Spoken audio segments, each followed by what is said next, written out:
Alright, strap in, because we're about to dive into a financial crisis so monumentally messy, it makes a raccoon raiding a dumpster look like a tidy Marie Kondo dream sequence. We're talking, of course, about the 2008 financial crisis. Remember that time your retirement fund took a swan dive off a cliff? Yeah, good times. But seriously, what the hell happened? It all seemed to come out of nowhere, like a rogue wave of financial ruin. One minute we were riding high, the next we were drowning in debt and despair.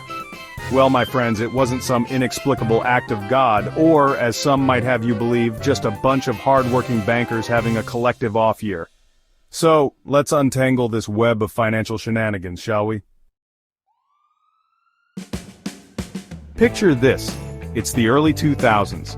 The economy is humming, everyone's feeling flush, and suddenly, getting a mortgage is easier than convincing a toddler to eat a chicken nugget.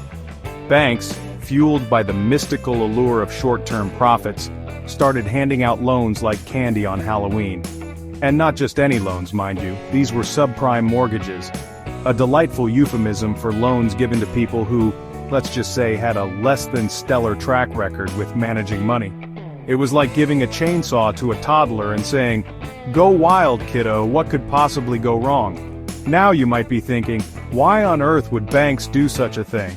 Well, they bundled these subprime mortgages with other, slightly less dodgy mortgages, and sold them off as these things called mortgage-backed securities. Think of it like a financial turducken, a bunch of different mortgages, some questionable, some not, all stuffed inside one another and roasted to a crisp by the unrelenting heat of the housing market. This whole house of cards, however, relied on one crucial thing: housing prices continuing to go up. Because as long as prices were rising, even if someone defaulted on their mortgage, the bank could just foreclose, sell the house for a profit, and everyone would be happy. Except, of course, for the person who just lost their home, but they were just collateral damage in the grand casino of Wall Street. It was a classic bubble, fueled by cheap credit, lax lending standards, and a whole lot of wishful thinking. And like all bubbles, it was destined to burst. Remember those mortgage-backed securities we talked about? Those bundles of joy filled with the hopes and dreams of aspiring homeowners, seasoned with a dash of predatory lending practices? Well, they turned out to be more like financial weapons of mass destruction. See, these securities were traded like baseball cards on Wall Street, passed from bank to bank, hedge fund to pension fund, with everyone assuming they were holding a winning ticket. But here's the kicker: nobody really knew what was in these damn things. They were so complex, so riddled with subprime mortgages disguised as something slightly less toxic, that they became virtually impossible to value. It was like playing financial hot potato with a grenade, and nobody knew when the damn thing was going to explode. As long as housing prices kept going up, nobody seemed to care. But when the bubble finally burst, and people started defaulting on their mortgages, the value of these mortgage-backed securities plummeted faster than a skydiver with a broken parachute. Banks, who had foolishly invested heavily in these ticking time bombs, suddenly found themselves on the verge of collapse. And like a game of dominoes played by a hyperactive toddler, the failure of one bank threatened to topple the entire financial system. Now, you might be wondering, how on earth did we get here? Who in their right mind would allow this level of reckless gambling with the global economy? Well, my friends, that's where deregulation comes in. In the years leading up to the crisis, there was this prevailing ideology, particularly in the United States, that the financial markets were best left to regulate themselves. It was like letting a pack of wolves guard a hen house and expecting them to prioritize the well-being of the chickens. One of the biggest culprits was the repeal of the Glass-Steagall Act, a piece of legislation passed during the Great Depression to prevent commercial banks from engaging in risky investment banking activities. It was like building a firewall between the sensible, boring world of taking deposits and making loans and the wild, speculative world of Wall Street. But in the name of innovation and free markets, that firewall was torn down, allowing banks to gamble with their depositors' money in ways that would make a Vegas high roller blush. And gamble they did, with all the restraint of a sugar-crazed toddler let loose in a candy store. Remember Lehman Brothers, that venerable institution with a 158-year history? Yeah, well, they went belly up faster than a plate of unrefrigerated shrimp at a summer picnic. Lehman was heavily invested in, you guessed it, mortgage-backed securities. And when the music stopped and everyone realized they were holding the toxic financial equivalent of a hot potato, nobody wanted to bail them out. The collapse of Lehman Brothers was like a financial earthquake, sending shockwaves throughout the global economy. It was a stark reminder that even the biggest, most established institutions were not immune to the consequences of reckless speculation and unfettered greed. Panic ensued. Credit markets froze up, banks refused to lend to each other, and the global financial system teetered on the brink of collapse. It was like watching a slow-motion train wreck, except the train was the global economy, and the passengers were all of us. With the financial system in freefall, the real economy soon followed. Businesses went bankrupt, unemployment skyrocketed, and people lost their homes, their savings, and their livelihoods.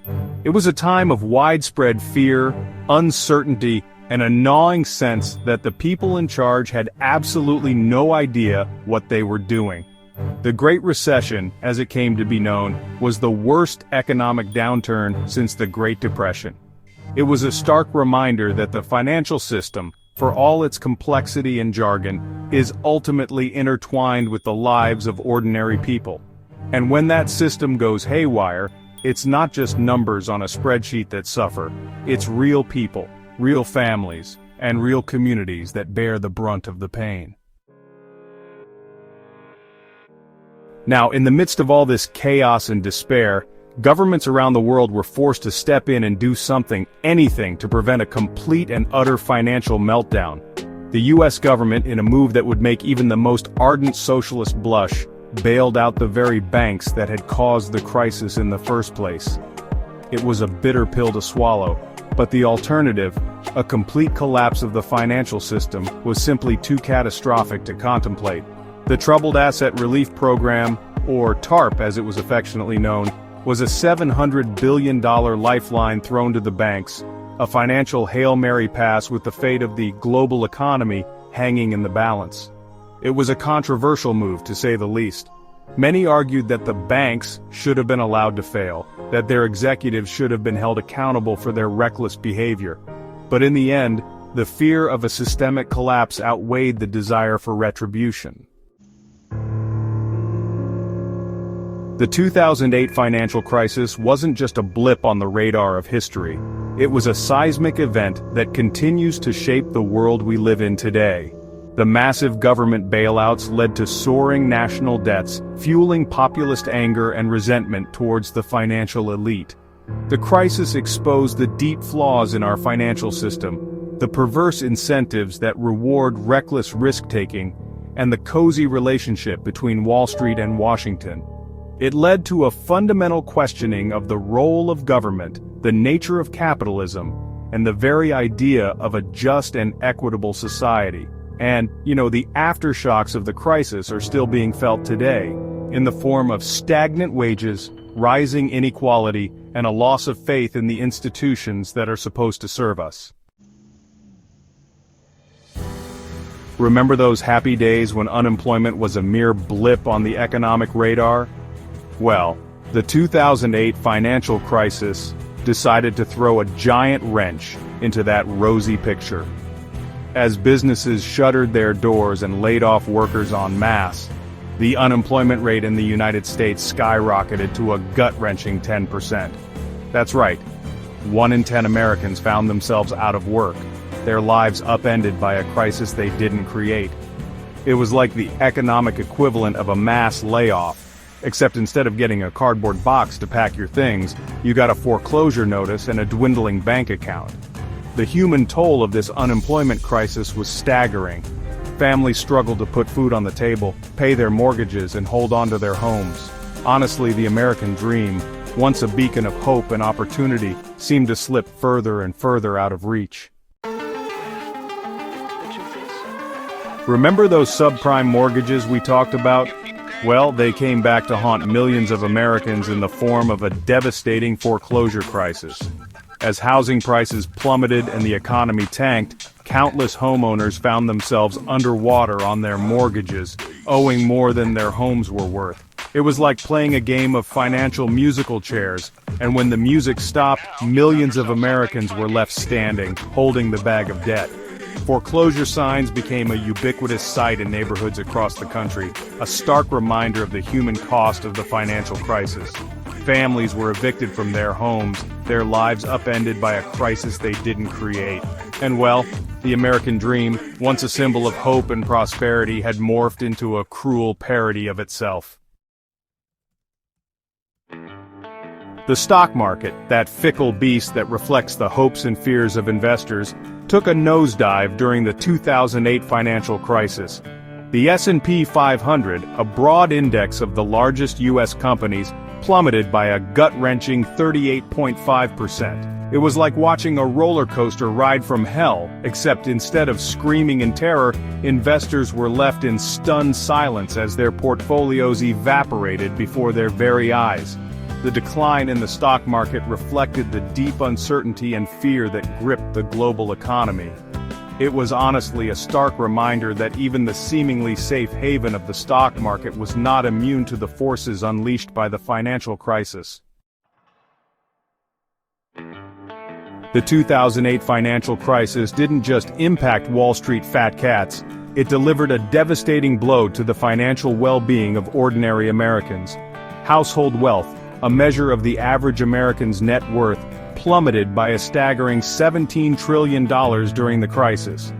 It was like the entire middle class got mugged, their savings, their home values, and their retirement accounts all snatched away in one fell swoop. The erosion of household wealth had long-lasting consequences, making it harder for families to recover from the crisis and contributing to rising inequality. It was a stark reminder that when the financial system goes haywire, it's often the most vulnerable who suffer the most.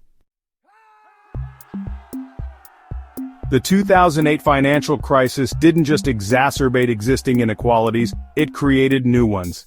As the economy tanked and unemployment soared, the poverty rate in the United States shot up like a rocket, from 12.5% in 2007 to a depressing 15.1% in 2010. It was like the recession scooped up millions of Americans who were barely staying afloat and tossed them into the deep end of poverty. The increase in poverty had far-reaching consequences, from increased demand for social services to a decline in overall well-being.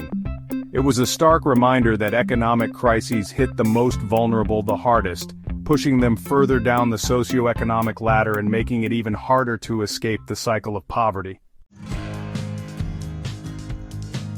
In the aftermath of the 2008 financial crisis, as the dust settled and the true extent of the damage became clear, governments around the world were under intense pressure to do something, anything, to prevent a repeat of this economic carnage. In the United States, that something came in the form of the Dodd-Frank Wall Street Reform and Consumer Protection Act, a behemoth of a law that aimed to overhaul the financial system and prevent another crisis. Dodd-Frank, as it became known, was a mixed bag of regulations, some more effective than others. It created new agencies to oversee the financial system, imposed stricter rules on banks, and attempted to rein in some of the riskiest Wall Street practices. Whether Dodd-Frank was enough to prevent another crisis is a subject of much debate. Some argue that it didn't go far enough, that the too-big-to-fail banks are still too big and too interconnected. Others argue that it went too far, stifling lending and hindering economic growth. Regardless of where you stand on Dodd-Frank, it's clear that the 2008 financial crisis forced a long-overdue conversation about the role of government in regulating the financial system and the need to protect consumers from predatory lending practices. So, there you have it, the 2008 financial crisis in all its messy, complicated glory. It was a perfect storm of deregulation, greed, and frankly, some really stupid financial products that should have never existed in the first place. But hey, at least we learned some valuable lessons, right? Well, maybe.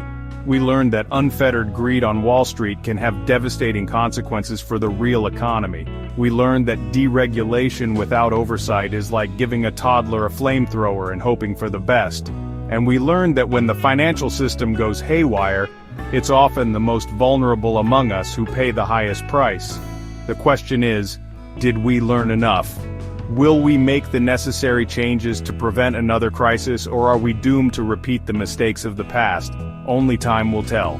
But one thing's for sure, the 2008 financial crisis was a wake-up call. A stark reminder that the rules of the game need to change if we want to create a more just and equitable economic system for everyone.